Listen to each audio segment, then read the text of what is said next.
Halo, Assalamualaikum warahmatullahi wabarakatuh. Kembali lagi bersama saya Firdas Wika Anwar, mahasiswa dari Universitas Bosowa, Fakultas Psikologi dengan NIM 4522091151. Nah, kali ini saya akan kembali membawakan materi tentang metode penelitian, namun dengan judul yang berbeda. Nah, kali ini saya akan membawakan materi tentang informan dan metode penelitian kualitatif. Nah, materi pertama yang akan saya sampaikan itu terkait dengan pengertian dari metode pengumpulan data. Nah, apa sih metode pengumpulan data itu? Jadi metode atau metode ini dengan kata lain itu sebuah cara untuk mengumpulkan data. Nah, metode pengumpulan data adalah suatu pertanyaan atau statement tentang sifat, keadaan, kegiatan tertentu, dan sejenisnya. Pengumpulan data dilakukan untuk memperoleh informasi yang dibutuhkan dalam rangka pencapaian tujuan penelitian. Jadi, metode penelitian ini merupakan cara yang dilakukan untuk mengumpulkan sebuah data di dalam sebuah penelitian, seperti itu. Nah, selanjutnya ada sumber data. Jadi, di dalam mengumpulkan data tentunya kita pasti mempunyai sumber-sumber yang diperlukan. Nah, di dalam penelitian kualitatif sendiri ada beberapa sumber yang bisa kita gunakan dalam pengambilan data. Nah, yang pertama yaitu ada narasumber atau dalam kata lain atau dalam hal ini merupakan orang yang menjadi partisipan memberikan sebuah informasi.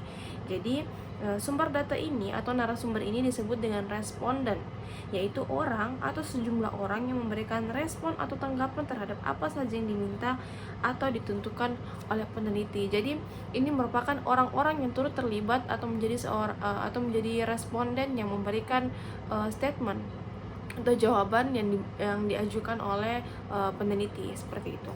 Nah, kemudian selain narasumber ada juga peristiwa atau aktivitas. Nah, peristiwa atau aktivitas ini merupakan sebuah kegiatan yang diperhatikan atau dilihat secara langsung oleh peneliti atau diobservasi secara langsung oleh peneliti. Nah, hal ini menjadikan data penelitian lebih bersifat konkret karena peneliti dapat langsung melalui atau ikut serta dalam peristiwa tersebut. Jadi dalam hal ini peneliti turun langsung ke lapangan untuk memperhatikan atau melihat kejadian atau peristiwa yang terjadi pada saat itu. Seperti itu. Itulah kenapa dikatakan bahwa bersifat konkret, karena diperhatikan atau dilihat secara langsung oleh peneliti, seperti itu. Nah, selanjutnya selain peristiwa dan aktivitas juga ada tempat dan lokasi. Nah, informasi mengenai kondisi dan lokasi peristiwa atau aktivitas yang dilakukan bisa digali melalui sumber lokasinya, baik yang merupakan tempat maupun lingkungannya. Kemudian yang keempat yaitu ada dokumen atau arsip. Nah, ini merupakan dokumen-dokumen atau berkas atau data dalam bentuk tulisan ataupun gambar. Nah, dokumen bisa berupa rekaman atau dokumen tertulis seperti arsip, database, surat-surat, rekaman, atau gambar benda-benda peninggalan yang berkaitan dengan suatu peristiwa. Jadi hal ini tentunya berkaitan dengan penelitian kualitatif, seperti itu. Nah, selanjutnya ada teknik sampling. Jadi, di dalam penelitian kualitatif, teknik sampling yang sering digunakan yaitu purposive sampling dan juga snowball sampling. Nah, sebelumnya juga saya sudah jelaskan pada entah video-video keberapa. Jadi, purposive sampling ini merupakan teknik pengambilan sampel berupa data dengan pertimbangan tertentu. Kemudian untuk snowball sampling sendiri, dia pengambilan data atau pengambilan sampel data yang pada awalnya dari sedikit lama-lama menjadi besar. Jadi seperti bola salju, seperti itu. Jadi dari sedikit dia kemudian menjadi banyak. Nah, masuk pada materi selanjutnya yaitu terkait dengan metode pengambilan data. Nah, di sini ada wawancara. Nah, tadi sebelumnya saya sudah jelaskan bahwa wawancara itu merupakan proses tanya jawab antara peneliti dan juga responden. Nah, di sini wawancara adalah pengadministrasian angket secara lisan dan langsung terhadap masing-masing anggota sampel. Nah, suatu proses wawancara ini terjadi antara pewawancara dan juga sumber informasi melalui komunikasi langsung, atau dapat pula dikatakan bahwa wawancara merupakan percakapan tatap muka antara pewawancara dengan sumber informasi. Nah, jadi proses wawancara ini dilakukan antara pewawancara dan juga sampel penelitian, atau dalam hal ini adalah sebuah informan atau responden, seperti itu. Nah, selanjutnya Di dalam wawancara ini, menurut salah satu ahli yaitu Hamid, dalam melakukan wawancara dapat dilakukan sesuai dengan langkah-langkah berikut. Yang pertama yaitu penyusunan petunjuk wawancara. Jadi wawancara harus mempunyai petunjuk tertulis untuk menunjukkan pertanyaan apa yang harus ditanyakan, kemudian bagaimana urutannya, serta pertanyaan spontan apakah yang diperbolehkan untuk memperoleh jawaban yang kurang lengkap. Jadi sebelum kita melakukan sebuah wawancara, tentunya kita harus mempersiapkan terlebih dahulu apa yang harus kita persiapkan sebelum melakukan penelitian. Terkait dengan yang tadi sudah saya sebutkan, bahwa pertanyaan apa yang harus saya tanyakan, karena tentunya kita mempunyai batasan-batasan dalam mengajukan sebuah pertanyaan kepada responden. Entah itu mungkin hal-hal yang bersifat sensitif dan lain sebagainya. Kemudian apa saja urutannya, dan kira-kira pertanyaan spontan apakah yang dapat kita ajukan. Nah, selanjutnya yaitu ada komunikasi selama wawancara. Nah, orang yang mewawancarai harus tanggap terhadap reaksi subjek dan meneruskan pada saat yang tepat. Jadi di dalam komunikasi sendiri tentunya kita harus memberikan respon secara langsung atas apa yang disampaikan oleh responden. Jadi dalam hal ini kita harus pandai-pandai dalam memberikan respon terhadap apa yang disampaikan oleh subjek. Nah, itulah dikatakan bahwa kita harus tanggap terhadap reaksi subjek. Nah, sebelum mengajukan pertanyaan formal, beberapa saat harus digunakan untuk menciptakan suasana netral dan wajar. Jadi kita harus bisa mengendalikan suasana atas apa yang disampaikan oleh responden, seperti itu. Nah, selanjutnya ada merekam tanggapan. Nah, merekam tanggapan ini bisa kita lakukan secara manual atau bisa kita ingat sendiri, ataupun kita bisa menggunakan alat perekam suara. Kemudian yang keempat, yang terakhir, yaitu ada pengujian awal prosedur wawancara. Nah, petunjuk wawancara, prosedur wawancara, dan analisis prosedur harus diuji coba sebelum penelitian dimulai. Jadi apa yang sudah kita persiapkan sebelum melakukan wawancara tentunya harus kita tes kembali apakah semuanya sudah patut untuk digunakan atau sudah layak untuk digunakan sebelum kita melakukan penelitian ataukah tidak. Nah, uji coba dilakukan dengan menggunakan sampel yang kecil dari populasi yang sama atau sangat mirip dengan yang akan digunakan di dalam penelitian, seperti itu. Jadi ini uji coba atau kita tes-tes lah seperti itu sebelum kita turun ke lapangan secara langsung. Nah, di sini di dalam sebuah wawancara juga terbagi menjadi dua macam tentunya. Yang pertama yaitu ada wawancara terstruktur, kemudian yang kedua ada wawancara tidak terstruktur. Nah, wawancara terstruktur sendiri merupakan wawancara yang dimana peneliti menyusun secara rinci dan sistematis terkait dengan rencana atau pedoman pertanyaan menurut pola tertentu dengan menggunakan format yang baku. Jadi, wawancara terstruktur ini merupakan pertanyaan-pertanyaan yang telah disusun secara terstruktur atau sistematis. Jadi saat kita melakukan wawancara tentunya kita tidak boleh keluar daripada apa yang sudah kita susun sebelumnya. Itulah dikatakan mengapa ini sistematis atau memiliki sebuah pedoman. Jadi kita tidak boleh keluar daripada konteks apa yang sudah kita susun. Nah, pewawancara membawa instrumen sebagai pedoman untuk wawancara. Maka pengumpulan data juga dapat menggunakan alat bantu seperti tape recorder atau alat perekam, kemudian gambar, brosur, dan alat-alat lain yang dapat membantu proses wawancara. Selanjutnya ada wawancara tidak terstruktur. Nah, wawancara tidak terstruktur ini merupakan kebalikan daripada wawancara terstruktur, di mana wawancara terstruktur tadi saya katakan bahwa ini merupakan proses wawancara yang mana pertanyaan-pertanyaannya itu telah tersusun secara sistematis, atau dapat dikatakan bahwa hal ini kita sering sebut sebagai gut wawancara. Nah, untuk wawancara tidak terstruktur sendiri merupakan wawancara yang pertanyaannya tidak disusun terlebih dahulu sebelum kita melakukan sebuah wawancara. Nah, wawancara terstruktur dapat pula dikatakan sebagai wawancara terbuka, sering digunakan dalam penelitian pendahuluan atau permasalahan untuk penelitian yang lebih mendalam tentang responden. Maksudnya, peneliti berusaha mendapatkan informasi awal tentang permasalahan yang ada pada objek penelitian sehingga peneliti dapat menentukan variabel yang akan diteliti. Nah, pada konteks ini wawancara tidak terstruktur ini, kita dapat mengajukan pertanyaan di luar daripada guide yang telah diberikan. Namun tentunya kita harus sesuai dengan konteks pembahasan di dalam sebuah penelitian seperti itu. Jadi kita tidak boleh melewati batasan-batasan. Hanya saja memang untuk pengambilan data wawancara tidak terstruktur ini dia lebih mendalam, atau kita lebih bisa menggali lebih dalam terkait dengan pertanyaan yang kita ajukan. Misalnya kita sudah walaupun kita sudah membuat sebuah guide wawancara, kita bisa mengambil atau mengajukan pertanyaan di luar daripada pertanyaan sudah kita buat, atau kita bisa menggali lebih dalam informasi yang ingin kita gali seperti itu, yang asalkan dia tidak keluar daripada konteks yang ingin dibahas seperti itu di dalam sebuah penelitian. Nah, kemudian di sini Burhan membagi wawancara menjadi dua jenis, yaitu ada wawancara bertahap dan juga wawancara mendalam.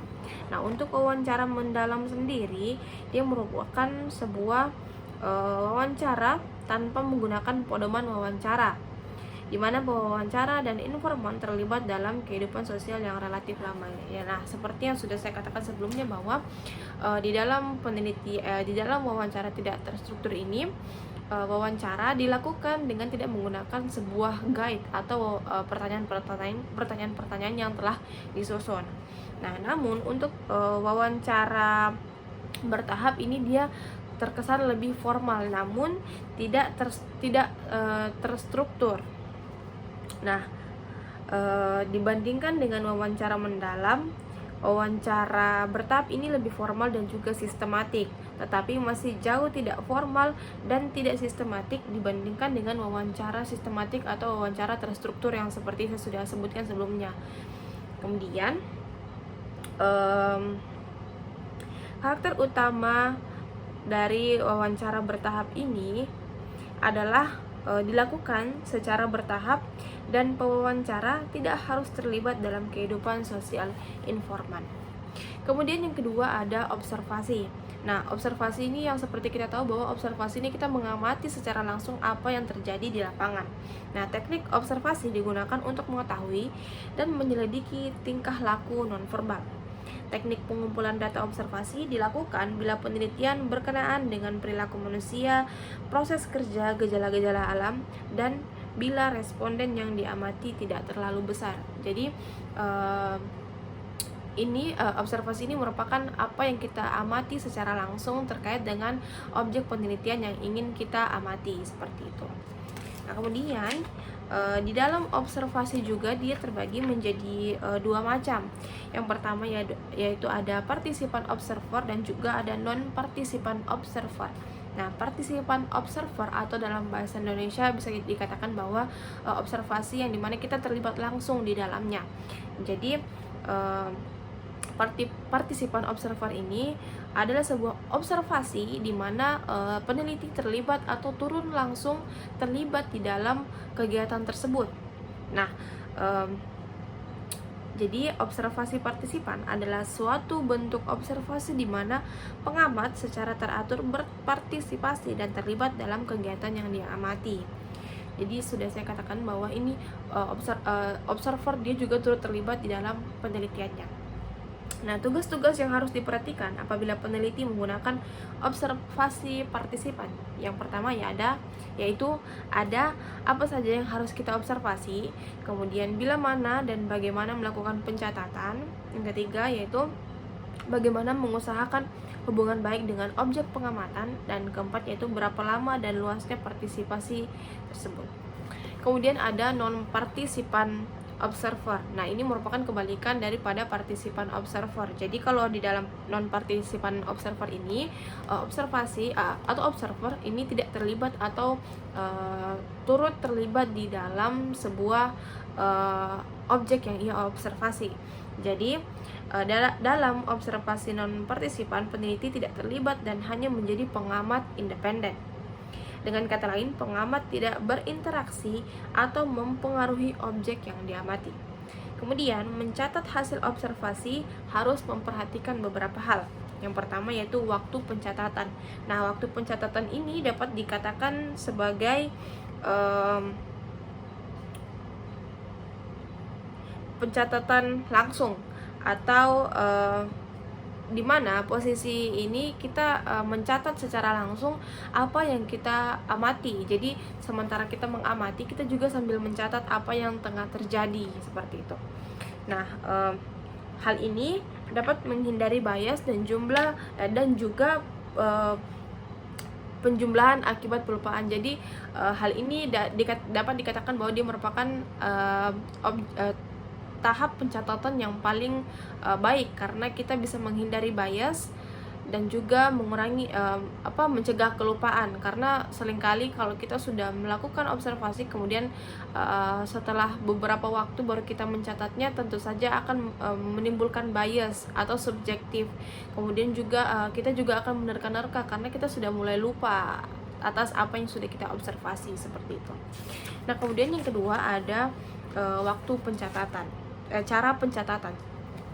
Nah, apabila pencatatan langsung tidak mungkin dilakukan, maka pencatatan dapat dilakukan dengan menggunakan kata-kata kunci. Jadi tentunya saat kita melakukan sebuah observasi akan terlalu memakan waktu yang lama jika kita mencatat sangat panjang atas apa yang sudah kita amati. Nah, kita bisa mencatatnya dengan menggunakan kata-kata kunci yang kemudian dapat kita ingat kembali, seperti itu. Nah, artinya pengamat tetap mencatat pada saat peristiwa yang sedang berlangsung. Jadi kita mencatat secara langsung namun dengan menggunakan kata-kata kunci, seperti itu. Jadi kita bisa dapat mengingat kembali apa yang sudah kita observasi sebelumnya. Kemudian yang ketiga yaitu mencatat di sela pengamatan. Nah, jadi mencatat di sela pengamatan ini mencatat setelah observasi sudah dilakukan. Jadi pengamat mencatat hasil amatannya di sela-sela objek pengamatan yang tidak direkam kegiatannya. Hal ini berarti kegiatan pengamatan terhenti. Nah, seperti yang sudah saya katakan sebelumnya bahwa ini kita catat setelah observasi telah terhenti. Jadi kita sudah mengamati secara langsung, kemudian kita istirahat atau sedang berada di rest area, seperti itu. Nah, kemudian kita mencatat apa yang sudah kita observasi sebelumnya, seperti itu. Nah, kemudian ada pengambilan data dalam bentuk dokumen. Nah, sebelumnya juga saya sudah jelaskan bahwa pengambilan data dalam bentuk dokumen ini bisa berupa tulisan, kemudian gambar, atau karya-karya dari monumental. Nah, di sini kalau dalam bentuk tulisan itu bisa dalam cerita, biografi, peraturan dan kebijakan. Kemudian dalam bentuk gambar yaitu ada foto, gambar hidup, sketsa, dan lain-lain. Selanjutnya dalam bentuk karya, misalnya karya seni yang dapat berupa gambar, patung, film, dan lain-lain, serta dan lain sebagainya. Nah, studi dokumen merupakan pelengkap dari penggunaan metode observasi dan wawancara dalam penelitian kualitatif. Jadi ini merupakan pelengkap atau merupakan informasi tambahan yang misalnya kita perlukan dalam penelitian, wawancara, dan juga observasi yang telah kita lakukan, seperti itu. Kemudian ada triangulasi. Nah, yang terakhir ini ada triangulasi. Jadi triangulasi ini merupakan gabungan daripada tiga cara pengambilan data yang sudah saya jelaskan sebelumnya. Yang pertama itu ada wawancara, kemudian yang kedua ada observasi, dan ketiga ada dokumen. Nah, triangulasi diartikan sebagai teknik pengumpulan data yang bersifat menggabungkan dari berbagai teknik pengumpulan data. Kemudian peneliti pada hal ini mengumpulkan data yang sekaligus menguji kredibilitas data, yaitu mengecek kredibilitas data dengan berbagai teknik pengumpulan data dan berbagai sumber data. Nah, jadi ini merupakan kombinasi yang sangat baik untuk dilakukan dalam sebuah penelitian, karena dengan hal ini kita bisa memastikan apakah data yang kita ambil itu benar-benar valid ataukah tidak, seperti itu. Nah, sekian saja materi yang dapat saya sampaikan terkait dengan